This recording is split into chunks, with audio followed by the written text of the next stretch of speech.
Tài feeling? Good.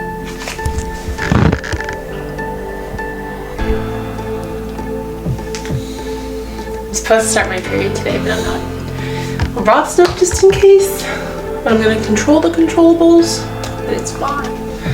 No, I'm nervous, but happy nervous. Bit. Bandit, Lululemon, First Marathon in flowy shorts. Lots of body blog was applied, and Adidas shoes.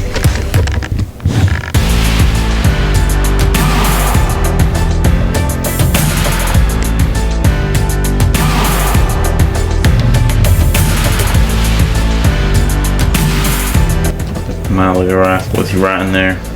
5K splits, so every 5K, and this is for between 325 to 329.30.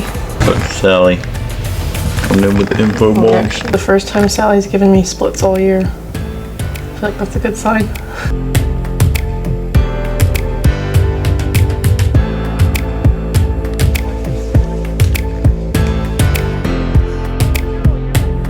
Got the times written.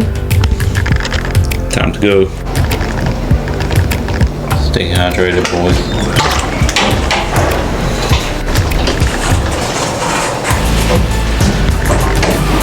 Love the grind.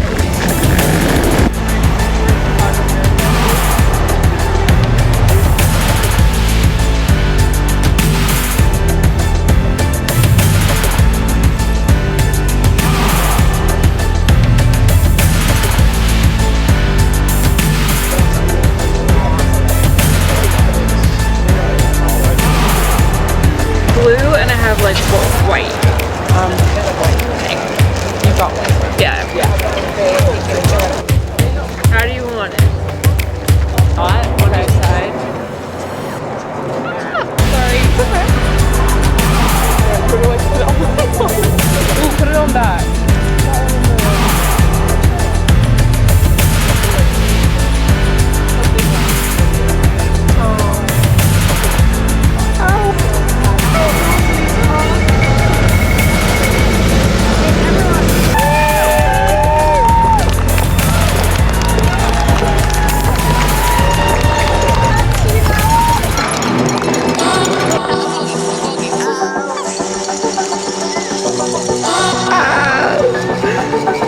That is pretty.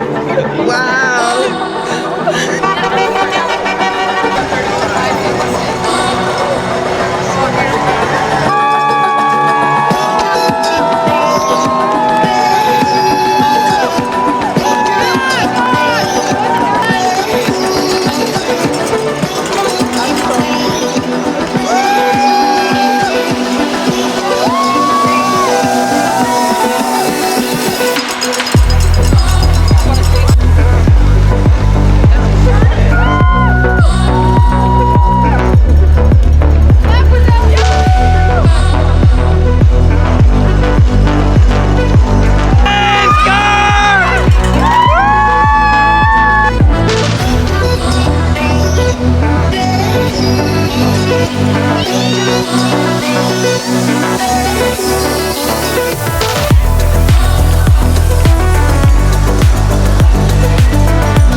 I've been tracking you all day.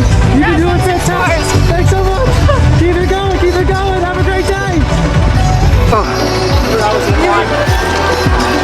Great job, Liz.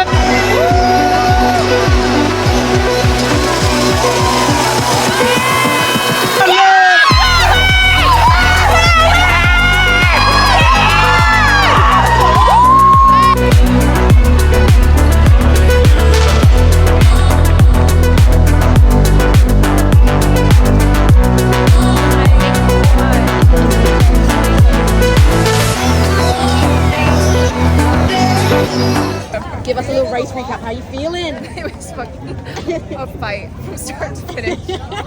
Wait, guys, look at her. Whenever anyone asks you how you're feeling, you're gonna have to be like, I feel like I've run a marathon. Like that's exactly what it feels like. Say hi, listen to your podcast. Are you okay? Yeah.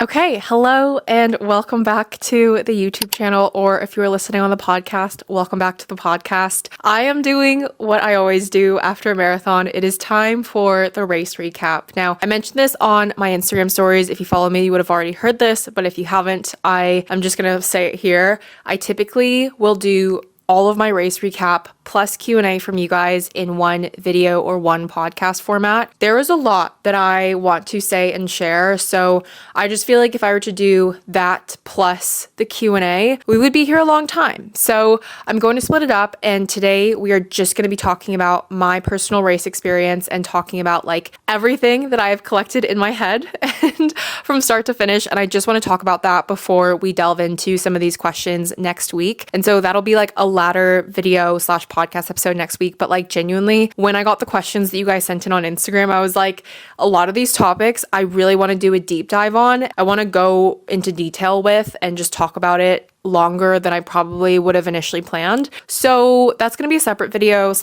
episode for next week. But today we're going to talk about the marathon that I just ran over the weekend, Chicago Marathon 2024. Here is, first of all, for all of the guys on YouTube, the finisher's medal. I'll try and hold it so that you can kind of get like a little close up. I actually really preferred last year's. I thought last year's medal was so cool, but this one is actually pretty cool just because you can kind of like see Chicago all around it, and it does say Chicago along the side, but it is a very pretty medal, do not get me wrong. But yeah, we ran Chicago this past Sunday. I am currently 4 days post-marathon. We are back in London. I think that I am adjusted back to time. I didn't have too much jet lag other than the first day that we got back. I took a fat nap at 4 p.m. and woke up feeling like I was in a different universe, but we're not here to talk about that. I want to talk about my race recap, and I want to talk about it from start to finish. The last time that I left you guys off on YouTube is I shared the travel vlog traveling from London to Chicago, and so I won't go too much into detail with that because obviously you got kind of the gist of what we did the days leading up to the marathon. Now, the one thing that I do just want to add here that I didn't say and talk about enough in the travel vlog is just how incredible the shakeout run was and just how elated Catherine and I were after, because truly, I don't think that we ever imagined like over 100 people showing up to a shakeout run, and the stories that you guys had to share, the ways that you told me that the podcast or this YouTube channel or my silly little videos on TikTok and Instagram have impacted you or re-sparked your running journey during a rut in running. And like just all of those stories were so incredible to hear. Someone even brought me a little Chicago wristband with the flag on it. I'm gonna go and get it. I mean, this of course had to make a cameo, but one of my followers on Instagram brought this for me. And so now we have matching wristbands, and she just wanted to share a little bit of Chicago pride. So thank you so much. This is so cool, and I'm going to share a little photo of us together sharing the matching wristbands, but this was just so cool and I had to make a cameo in the video today. Okay, I've decided instead that we're going to wear it for the rest of the video just to share, because obviously we're talking about Chicago Marathon. But yeah, I just wanted to say that genuinely in itself was insane, and I'm still riding that high, and that will go down as like one of the most incredible days of my life, because I feel like when you're online and making content online, you don't actually know just how much you impact people people, and then you meet people in real life and they are so excited to meet you and they tell you stories, they want to take photos with you, and it's just so crazy. And honestly, from the bottom of my heart, all I can say is thank you, because that just like totally reaffirmed why I do resiliency in running and why I love it so much, and just to inspire you guys on whatever running journey that you're on. And even in sharing my own journey, like I know that that inspires so many of you to keep going and chasing goals. So yeah, but today I want to talk about what is Chicago Marathon 2024, and most of you I know probably have already seen the results. So I ran a final time of 3:40:36. Now that is technically slower than my time at London Marathon earlier this year, and nowhere near really what I wanted to run in terms of time this year. I want to share that my coach and I had a call the week of race week and just before I flew to Chicago, and we talked about strategy. And the biggest question that she asked me that I think was super key for just like what we were aiming for in the race was her asking me, do you want to PB or do you want to BQ? And I think realistically at the end of the day, like that was a moment where I just realized like I truly really want to try and run this race as smart as I can, because whilst I felt very good, very confident in marathon pace, like I think it would mean more for me to be able to go out and run that pace for an entire marathon rather than push it slightly faster and maybe possibly have the chance of blowing up and running slower than I wanted to in the end. But we're going to talk about the experience regardless, but I will just start out by saying that the race day video that you saw in the beginning of this video, if you're watching this on YouTube, you would have noticed that I was writing out some times on my hand in Sharpie. I always get questions asking like what this is, why I write things on my hands and numbers on my hands, and it's really for me to be able to know what sort of place I'm in. I'm not wearing it right now, but I typically run in a Coros Pace 3, and I changed the layout of my watch for running to be in big sort of numbers, my elapsed time on top, and then distance and average pace below it. And so every 5K I had like check-in times, and my coach essentially gave me times between 3:25 and 3:29:30. And so it was a pretty big range, and I felt like it would be a really nice thing to have with me during the marathon so that I wasn't really sticking to like one time or another, because for me, my fastest time is still a 3:32:09, and so to PB would mean anything faster than that. And regardless of the new Boston qualifying times, for me, I just think like I've been trying to prove to myself that I can progress in the marathon. And so for that, she wanted to give me sort of a range depending on like how I was feeling on the day. And so that's sort of like what I was writing on my hand. But let's start at 4 a.m, which is when I woke up. I went to bed at 9 p.m, knocked out. It was perfect. Woke up at 4 a.m, had my oats that I packed, and I had absolutely zero GI issues, which was amazing. So I made my oats in the hotel room, and then I had some like pre-made iced coffee that was just like iced coffee, like pre-made coffee with oat milk, and I didn't really love it, so I took a few sips and I was kind of over it. And I had some electrolytes, but other than that, that was kind of the gist of my breakfast. I got ready. I wore, like I said in my 2 videos ago, my video where I said that I was going to be wearing my Bandit race crop and then the Lululemon Fast and Free shorts, as well as my Adios Pro 3 shoes. And then I had my bib belt that held my bib and all my gels, and we'll talk about that as well. But yeah, before leaving the hotel room, guys, I went to the bathroom 4 times. 4 times. And I think the marathon gods just looked down on me that day, and they were just like, let's just get it all out of her system now so that she has 0 problems on the day. And that's exactly what happened, which was great. I had no GI issues. I didn't need to go to the bathroom during the race, which is always just great. My plan going into the race, like I said in my race sort of prep video, I told you guys that I know that I take on a lot of gels. That has happened during training. And previously, like what I packed for myself for last year's marathon was 6 gel 100s. I took that and some more. I think I maybe had some 160s mixed in there when I did my longest long run, which was a 21-mile run. And so going into race day, I just knew that I was going to need more fuel. And so I had 6 gels in my belt, both caffeinated and non-caffeinated. And then the sides of my Bandit top actually had space. They had a pocket on each side. So there's space for 2 gels on each side, but I just packed 3. And so I was bringing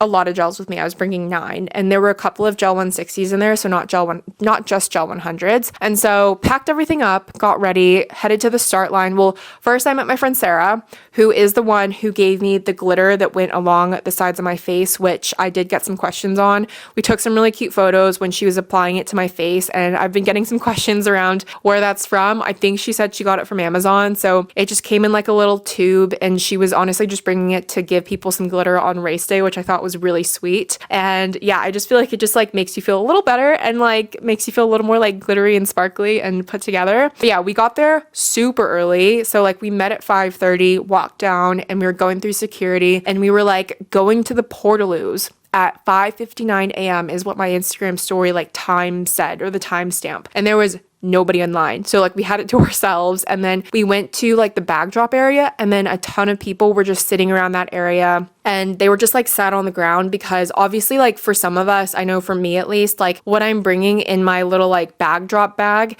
is going to also contain like a snack that I'm going to have before the race, as well as like anything that I'm using to stretch or anything I want to put on or anything last minute. And so both Sarah and I sat on the ground, and we had a snack at around 6:10, 6:15 a.m. I had a Morton bar, just a plain oat flavored bar. And then I was just like trying to stretch around. We were sat there for about 30 minutes, but I didn't want to like get too cramped up. So I was like doing a little bit of stretching. Then I met my friend Amelia, and we just hugged to say and wanted to say hello before like going off to our corrals, and before I went to the bathroom one last time. And then when I did go to the bathroom one last time after dropping my bag, I ran into a girl that I actually met in Victoria Park, who is also an American in London. And it was so great to run into each other because that meant that we could go to the start together as well. She was gunning for a slightly faster time than me, but that was great because that kind of meant that we were in like the same corral, and we just got to like talk to each other and help each other with like the race day nerves before things got started. But yeah, we were in that start corral together, and I took a gel 160 whilst we were waiting. So the race set off at 7:30. I set off, Corral D set off at like 7:42, 7:43 or something really random in that range. And so it was kind of like I had my oats at like 4 a.m., then the Morton bar at 6 a.m., and then a gel at like 7 something. And then after that, I tried to aim for every 3 miles. But when I tell you that like starting this race every time, both this year and last year, like I get emotional because the crowd support is insane. There are so many people. It's a little bit overwhelming, but like I always get really emotional, and I was just like, holy crap, I am so grateful to be here. I immediately saw Gabriel, my partner, and we had some friends as well with him. So my friend Alana, my friend Florence, and my friend Annalise, they were all together and they made signs, which was amazing. And it was just so good to see them. And then, yeah, I tried to aim for like every 3 miles, I wanted to have a gel. So at mile 3, I started to have gels. And really for the first 5K, 10K, like I was feeling pretty all right. And I feel like I was pretty on pace in the first 5K. I'll put the splits on the screen and you'll kind of like see, obviously later things don't really go to plan, and I'll tell you why. But initially in the beginning, my aim was to start slightly slower than 3:30 pace and gradually build into that. And then like hopefully by the end, I have a little more to give and to push to the finish. But at no point did I want to set off at a 3:25 pace and sort of like take that risk, because I knew 7:55 to 8-minute pacing for like a 3:30 much better than I did that 3:25 pacing. And so I definitely wanted to play it more safe than anything, and that was sort of the plan. And it was around like 7 or 8 miles that I got my first stitch. And this was sort of like the one thing that I was really afraid of. The one thing that I was really worried about was like, I just don't want to get a stitch. And this is like what I got during Big Half and London Marathon. And it's what I've been going to my physio, who's also an osteo, to help me do manual releases. And it's like something that I get right here.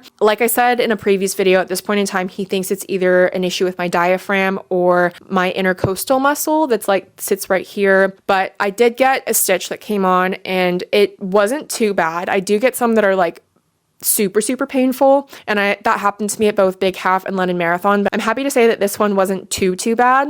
And I've learned a strategy of sort of like breathing in really deeply, holding it for a few seconds, and then like pushing the air out on my left foot like as it hits the ground, because I get the stitch on my right side. And so that sort of seemed to help. But it was around that time where the sun started to come out. And now a lot of people have been speculating and talking about the warm weather report for Sunday. And I personally looked at the temperature and I didn't think much of it. And like, I think that really it came down to like this, there was a lot of direct sun during lots of parts of the races. And I think that like, that's what really got to a lot of runners and really caused a lot of dehydration, at least for myself. I started taking waters like from the beginning. They had water stations every 2 miles and they were just the cups. So I wouldn't take the Gatorade because I've never trained with Gatorade, and I would just take the water cups, pinch them, and then you try and just like drink as much water as you can. It did get to a point pretty early on where that wasn't enough for me. And luckily there were spectators handing out like small water bottles and big water bottles. And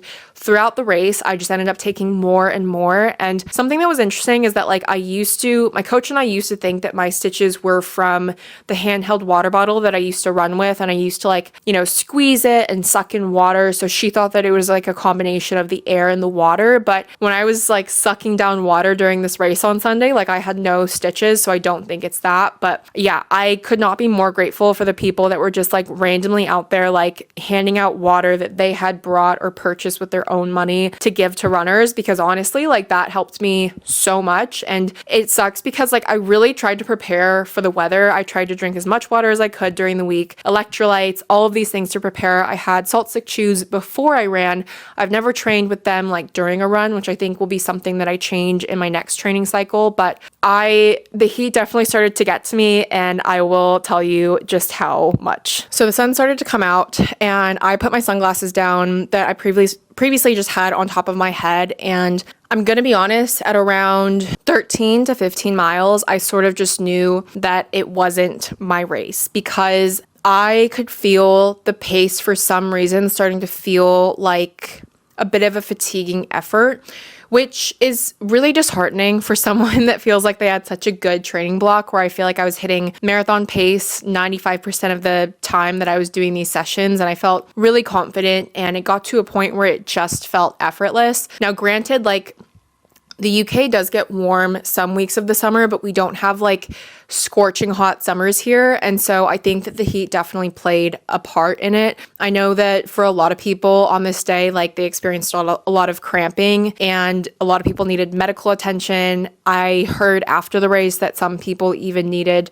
chest compressions performed on them, and I hope that they're okay. But I think that a lot of people knew, at least the people that I've talked to, that from very early on, they knew that this wasn't their day. And I think that what was important for me is that like I was able to change that mindset to immediately be, okay, we're going from like the initial race plan to like we're changing it to just try and get through the rest of this race, because this is definitely starting to feel harder, and it's a moment that can definitely be easy to start to be hard on yourself, question everything, question yourself as a runner and an athlete. But for me, because I was practicing so much with like that gratitude training and like positive thinking and just like really positively cheerleading yourself during training, I just thought like, no, that's not how we're going to think. It's going to be, you're still a strong runner. You're still going to finish this. And it's still going to be like, this is still a whole marathon. You're running a marathon. Like at the end of the day, like I think we all have to remind ourselves of that sometimes. And I think it's really easy to just think like, this is just another marathon, but it's like, no, this is a marathon, not just like any other race. But anyways, I knew from about halfway that it wasn't my day, and that was okay. It's obviously a frustrating thing, but like I just needed to like change my mindset in that moment. And it was around like 16 to 18 miles that it started to hurt, and I started to get just like full body cramping, and I was already starting to get cramping along the backs of my legs, which I had never experienced before. I know that for some people they have dealt with cramping before, and that's why like they practice with salt stick shoes during their runs versus like I only have ever taken them before runs, but like I have never experienced full body cramping like this. And from 16 to 18, I was genuinely just like, I am struggling, like, and I want to stop to walk so bad. That was the biggest thing. It wasn't like I want to DNF. I don't want to stop. I don't want to go off the course and like just quit. I just was like, I want to stop and walk. But in the back of my head, like watching everyone around me do that, I was just like, I know that it's not just going to be a quick walk. So I think to try and help that in my head, I was saying like, just wait until you see Gabriel and all your friends and then you can stop. And there was quite a bit of time that passed, like between the 16 to 18 miles and like when I next saw them. And I can't remember exactly what point I saw them at. If I do, I'll put it on the screen. But I think that before then I did stop in a biofreeze area to get the back of my legs sprayed. And like, here's the thing is for the longest time, ever since my second marathon, I've never stopped in a marathon. And like my first marathon was a trail marathon. There was a lot of walking involved. And like in any race, it's okay to walk. I'm not trying to say that walking is bad. I'm just saying that I just like hold myself to a very high standard and I typically do not stop to walk in races. And that is just me. But like this was a day where I was just like, I kept itching to stop. And there was even a point that like I started to get some serious pains, not so much cramping, but pains in my uterus area, and I knew that my period was coming that day.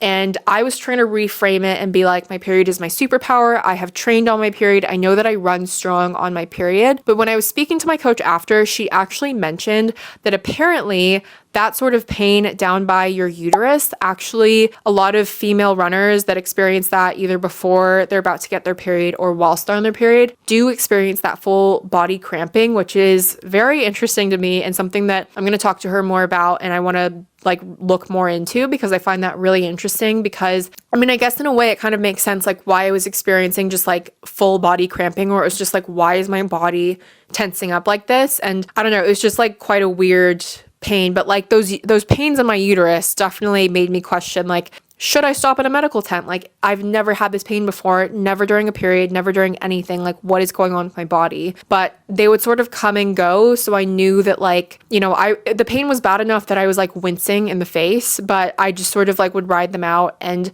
get through them. And again, a lot of like getting through these pains and this cramping came back to like the positive self-talk. And like, I do get to a point in marathon races, like if I'm really struggling and you're running around me, you will hear me just like start talking out loud to myself and just like literally say the most simplest things, like just keep going, run the mile that you're in, like don't give up, keep going. And it's just like, that is just me obnoxiously cheerleading to myself and just being like, do not give up right now. But like I said, I told myself to just keep running until I saw Gabriel, Annalise, Alana, and Florence, and I finally did. And there's a moment in the race day video where you see me suddenly like stop and beeline like diagonally across the course to go and see them. And like that was the moment where I was like, okay, they're there. I'm going to run over there and I'm going to stop. But I was running over and I was like saying to them, like, I can't do this. This is so hard.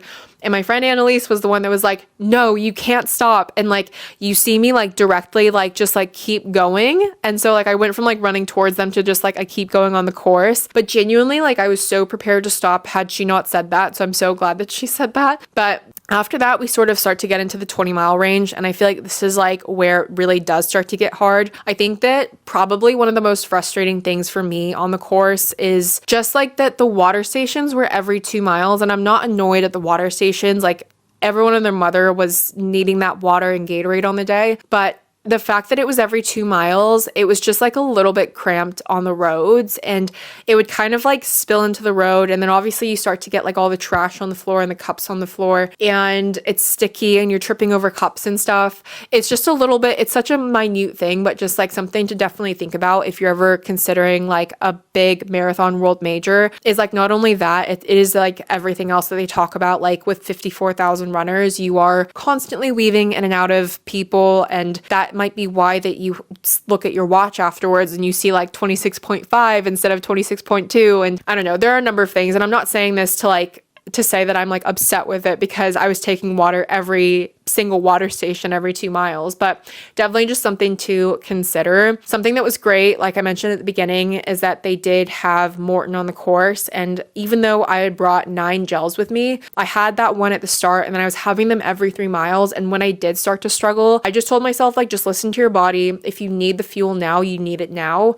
And like by that point, I didn't even know how often I was taking them. I was just taking them because I needed something. And so I pretty quickly started to run out of fuel. And so it was around the last 10K that I ended up picking up 2 more gels. I think that they were both just regular Morton like normal ones, not the calf ones, because I was carrying 2 caffeinated gels with me, I believe, maybe 3. Okay, not gonna lie, battery died, and I don't know how much left of this I have, but I did try and charge it up. But like I said, I had all my Morton gels and I ended up picking up 2 more gels off of the course. So I would say in total, I had around 10 or 11 gels, maybe 12. I have no idea. I lost count. But I was just like, anything to help me get to the finish line. I was taking so many gels, so much water, and you get into that like 20-mile mark area and you're just like, oh my gosh, we still have 10K to go. But you can also reframe it to think like, okay, just have a 10K to go. 2 park runs, that's nothing. And it's like there's a point in the race as well where you turn and you see like runners running the other way on the other side of the road, but you also see the 24-mile marker as you're like going on like 21 miles going on 22 miles. I remember specifically that point of the race last year. I hated seeing that because it was my first time running Chicago, and I was just like, that is just mean to be able to see that and see people like at 24 miles while you're at like 20, 21 miles. But I think I was a lot more positive, and I was just like, just run the mile that you're in, focus on that. Like literally, like it's right there. You're almost to 24 miles. And so I remember running up that road. And then when I came back, I actually saw Kofuzi, which he did have his GoPro with him, which is why you saw this portion of the race day clip was taken by him. And he just like, all of a sudden I was like running, I was struggling, I was down bad, but all of a sudden he like ran up next to me and he was like, Liz, and like he was like telling me that I was running strong and looking really strong, and we were just like chatting. I was like, thank you so much, I am struggling big time, and I congratulated him on his 6 stars. But I just feel like genuinely Kofuzi is like one of those people who's so down to earth, he's so kind. Like out of all the people that I've met from social media, like you definitely meet so many kind people, but he is genuinely just one of those people who's like, he comes off exactly how he does online, and he's just like, he cares about the friends that he makes from like the social media world. And I met him once at the Road to Records event back in April, and it's just so cool to see him again in Chicago. And he was just such a great cheerleader, and seeing him really like gave me a spark and lit a fire under my ass. And like suddenly I was like running and I was so happy and excited. Next thing I know, I'm running, and after seeing Kofuzi, I see a guy named Vince who also watches the YouTube channel. So I met him during the shakeout run, and he told me that he found my YouTube channel because his mom listens to my podcast or watches the YouTube videos. And I saw him previously at another point in the race, and he had screamed like, go get that BQ, and he was so kind at the shakeout. And then I saw him again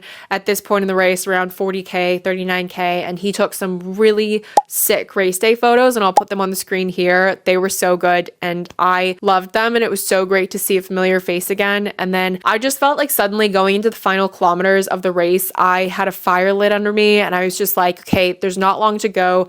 Look at all of these people that like are supporting you, that you recognize, that are like here for you, and just like look at everyone that is about to finish a marathon. And the part that like really got me choked up at the end was like I was nearing 41K, and I saw Gabriel, Alana, Annalise, and Florence to my left. And there's a part in the race day video where I'm just like shooting my arms up and like pumping them, like just so excited. But like right after that, I got so choked up and so emotional, and I was just like, don't cry yet. You literally have like 2 more kilometers. That's like barely a full mile. Like you're almost there. And as soon as I turned that corner, like after like that hill, like I was just like, you can literally see the finish line in sight. I will say that like towards the finish, there were a couple of scary scenes. Like I saw some people like literally just like their legs giving out and like their whole body falling forward. Like you just see like so many scary things, and I genuinely hope that people are okay. But it was just like really hard to see that. But like as soon as you turn that corner and you saw the finish, I just like gunned it to the finish line. And I have never been so happy to finish. Oh my gosh, it was such a long day out there, it felt like. And like I said, I finished in 3:40:36, and right when I got to the finish line, I was like limping, and the cramping in my legs was so strong, and I like was just like limping about. And after I got my medal, there was a woman who saw me limping, and she had a wheelchair with her, and she was like, do you want to sit down for a little bit? And I was like, yeah, I actually do. And Gabriel had been texting me saying like, you know, I'm so proud of you. Like we're at this, you know, letter. We're so excited to see you. And I was just like, I need a minute to just sit. And it was funny because Savannah actually came and found me, and I didn't expect to see anyone at the finish, but it was really great to see her. And then I met someone who listens to the podcast, which was really cool. And yeah, I finally went, when I had the energy to get up, I finally got back up and got over to Gabriel and all my friends, and we just had a great rest of the day, got to hug them, and it was just such a good day. And I just think like ultimately my biggest aim going back to Chicago this year was to go back and have a good time after Chicago 2023. And realistically, like that was my big and main goal, and like that goal was achieved, and I had such a good time. It honestly went down as such a memorable weekend, like so much more memorable than last year's Chicago Marathon. And I'm just so like, I'm overwhelmed with gratitude at like the event and like my body being able to do another marathon, but also just like the amount of people that were there, the amount of people I got to meet in real life. And yeah, it was just like such a memorable weekend. And like ultimately for me, that was like the biggest takeaway of that race and that weekend is just like, I'm so lucky and I feel so happy to be here. Now, obviously we didn't hit our time goal. And like I said at the beginning, my coach said to me, do you want a PB or do you want a BQ? And at this point in time, like obviously it's frustrating to not have hit that goal when you know that you've done so many workouts and training that gives you the confidence to know that like you should be able to run a really strong race based off of the training. Like I said, there is one more marathon coming this year. And